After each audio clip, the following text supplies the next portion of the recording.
Welcome to this episode of Fantasy Baseball Picks and Bets on the Mayo Media Network, presented by Prize Picks. As we always are, I am Garion Thorne, and we are talking about and breaking down everything you need to know for Tuesday, April 20th, in the 13-game featured baseball slate over on DraftKings. Do want to point out that starts at 6:30 p.m. Eastern Time, not 7 o'clock like usual, so you're going to want to make sure to set those lineups just a little bit earlier. But before we get into the DraftKings side of things, let us talk about Prize Picks. And as you guys know, if you head over right now to prizepicks.com, use the promo code MMNMLB and get your first deposit matched up to $100 if you have not done so already. Either way, get some money in there and play these picks on Tuesday's slate. We are going to start with a place I think a lot of people are going to attack, but you don't have to worry about ownership when it comes to Prize Picks. That's one of the great things about Prize Picks. Let's talk about Patrick Corbin. He's looked terrible in his first two starts. The velocity is down. Whether or not you want to blame the weird COVID layoff or the fact that his stuff just looks diminished, he does not look like the same pitcher he was even 2 or 3 years ago. And I think it's very justified to try to attack him in as many ways as possible, especially considering right now, it's a small sample, but the St. Louis Cardinals have the best WRC plus of any team in baseball against left-handed pitching at 153. So they've done very well in their limited chances against southpaws so far in 2021. And you know that starts with two guys. Nolan Arenado, who's, total on Prize Picks is 8.5. Another guy whose total is 8.5 on Prize Picks, who I like a little bit more, is Paul Goldschmidt. I know he hasn't been amazing so far this season, but he has hit lefties when he's had the chance, as he's done throughout the entirety of his career. In fact, if you go back to the very start, if you track this guy's entire career, he has an OPS above 1.000 against left-handed pitching, and his WRC plus for his career is 166, and it is a huge sample. This is just something that Goldschmidt has done, whether or not he's been in Arizona, whether or not, he's faced a good lefty or a bad lefty, ballpark factors, whatever.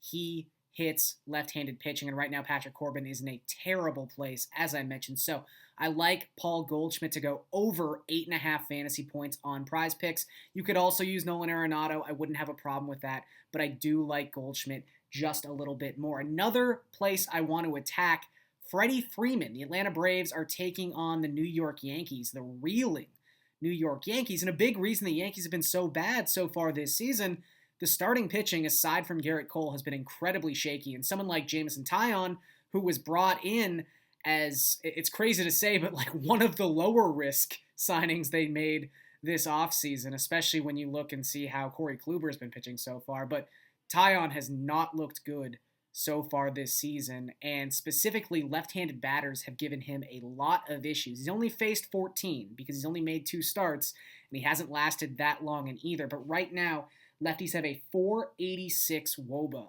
against him. He doesn't look right. He's leaving his fastball up in the zone a lot, and he doesn't have the type of velocity where you can afford to leave it up in the zone that much. Freddie Freeman's been crushing the ball as of late, got off to a little bit of a slow start in 2021, but he's really picked it up the last week and a half. So I like Freddie Freeman to stay hot against the struggling Taillon.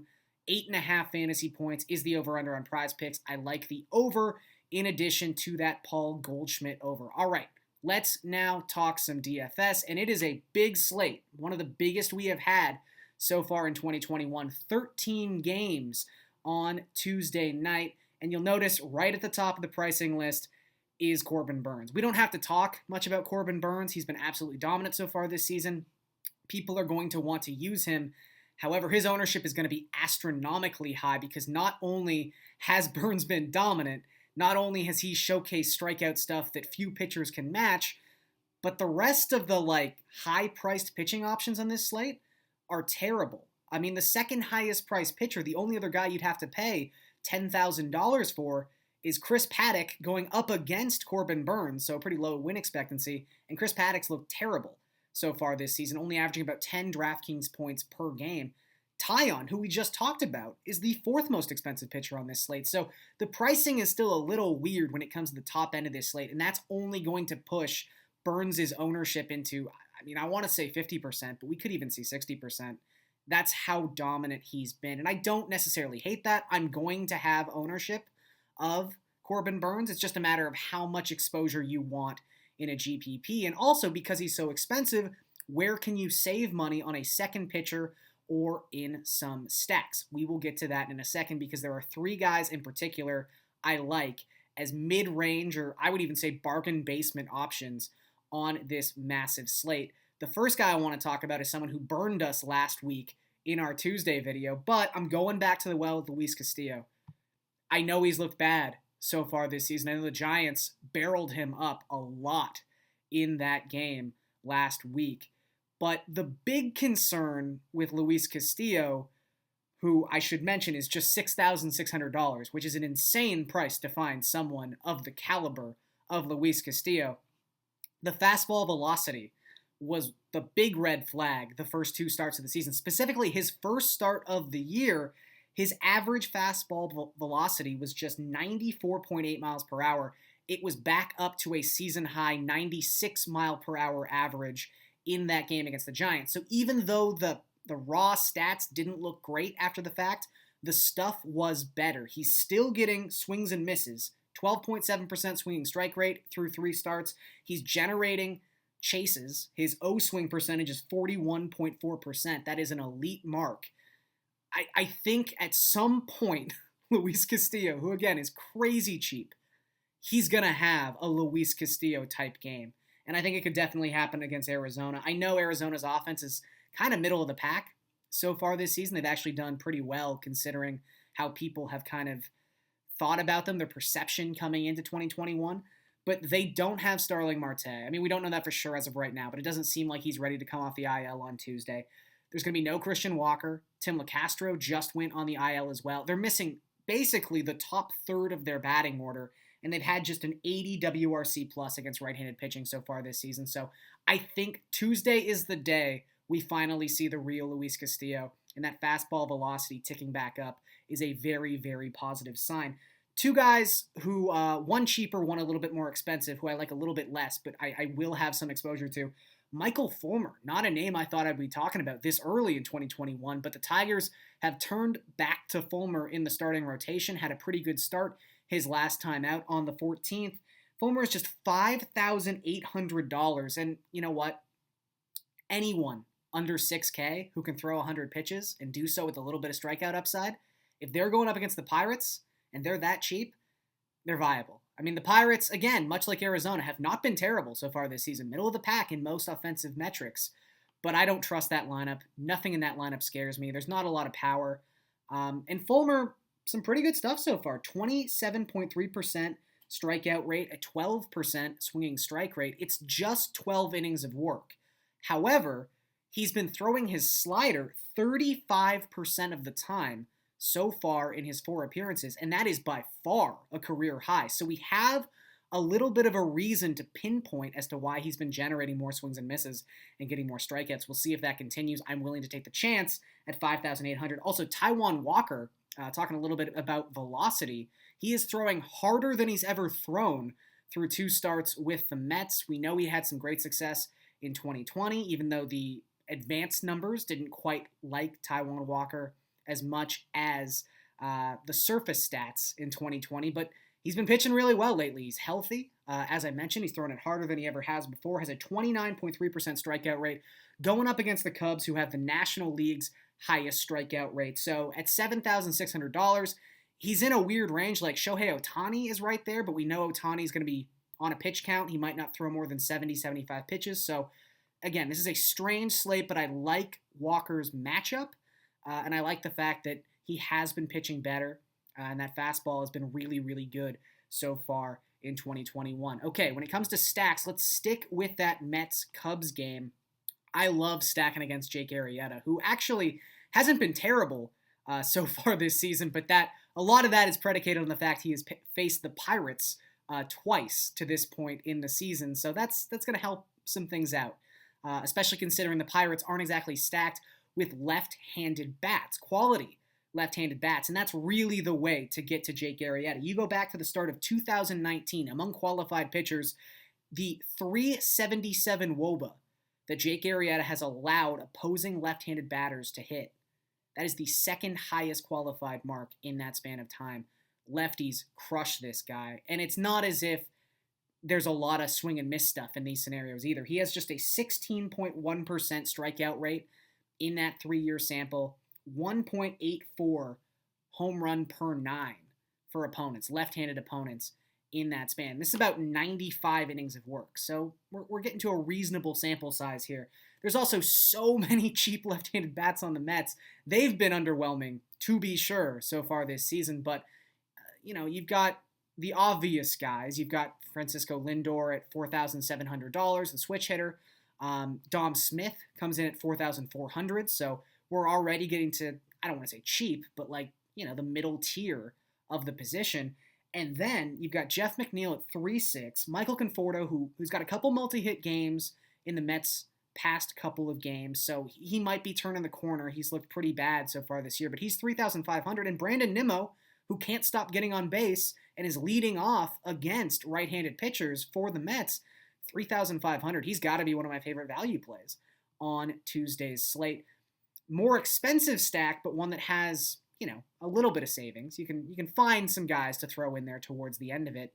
We talked about the Cardinals. They've mashed left-handed pitching so far this season. I talked about Goldschmidt, who's $5,000. I talked about Arenado, who's $5,000. There are other options on the Cardinals, guys who have hit left-handed pitching very, very well. Namely, Tommy Edman, he's leading off, so he's always going to have some value. But Yadier Molina, 4,100, the old man, he's hit cleanup for the Cardinals the past week, and that's something you have to take into consideration. 4,100, not a terrible price for a catcher. I know people like spending a little bit less sometimes on their catcher, but if you're getting a guy hitting in a premium lineup spot who does have recent good numbers against left-handed pitching, it's not just that he's hit them well in the small sample so far this season. You go back to 2019, the last full season we have of sample size. Yadier Molina had a 130 WRC plus in that campaign against left-handed pitching. Another guy I like could be a strong word, but someone who I'm looking towards, especially if you need to save some money, if you've got Arenado and Goldschmidt and Burns in the same lineup and you want to have more exposure to the Cardinals, Austin Dean is $2,600. There's not really a stat I can pull out that suggests he hits lefties exceptionally well, but he's a right-handed bat, and the last time the Cardinals faced a left-handed pitcher, Dean hit 6th. So not amazing lineup positioning, but pretty good for someone who is sub $3,000. So Cardinals, Mets, probably my two favorite stacks on this slate without even getting into the Coors Field and all that kind of stuff. But both relatively affordable, which is nice considering, again, how much you're going to be spending likely on Corbin Burns. Before we get out of here, as we always do, let us talk about some bets. And we are going to stick with that St. Louis-Washington game one more time.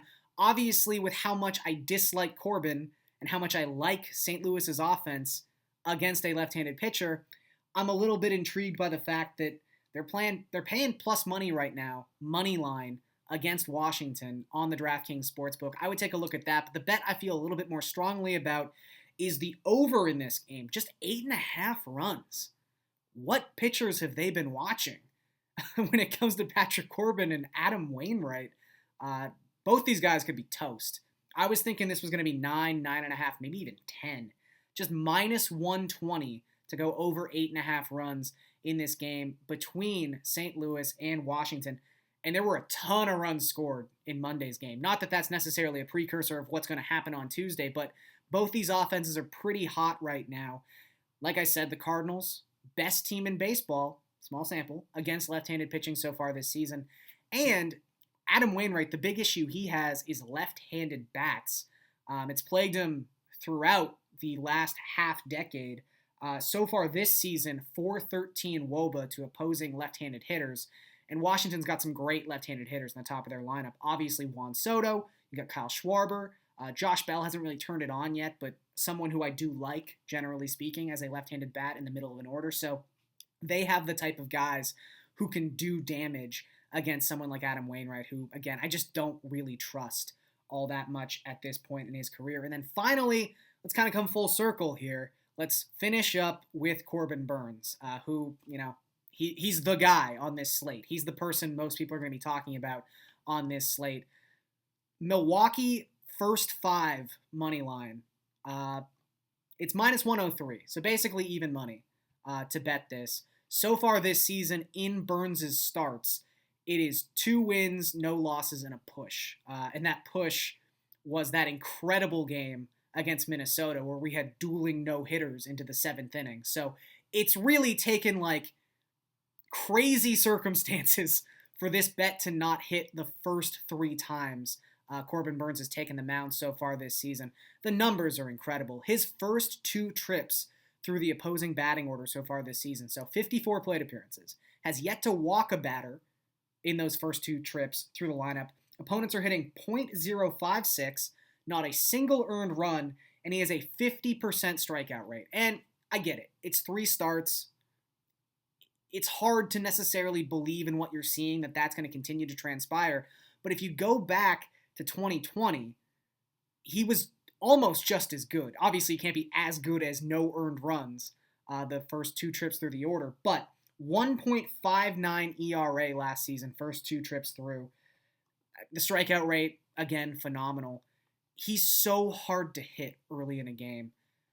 I don't really trust Milwaukee's offense, but I don't trust Chris Paddock either. And even without Christian Yelich, I think they'll be able to scratch across a run or 2, and that's probably all it's going to take for this bet to hit. So again, Milwaukee, first 5 money line, minus 103. St. Louis at Washington, over 8.5 runs is minus 120, and that's going to do it for this episode of Fantasy Baseball Picks and Bets presented by Prize Picks on the Mayo Media Network for Tuesday, April the 20th. I want to thank you guys for watching this video. I am Garion Thorne, and I'll catch you next time.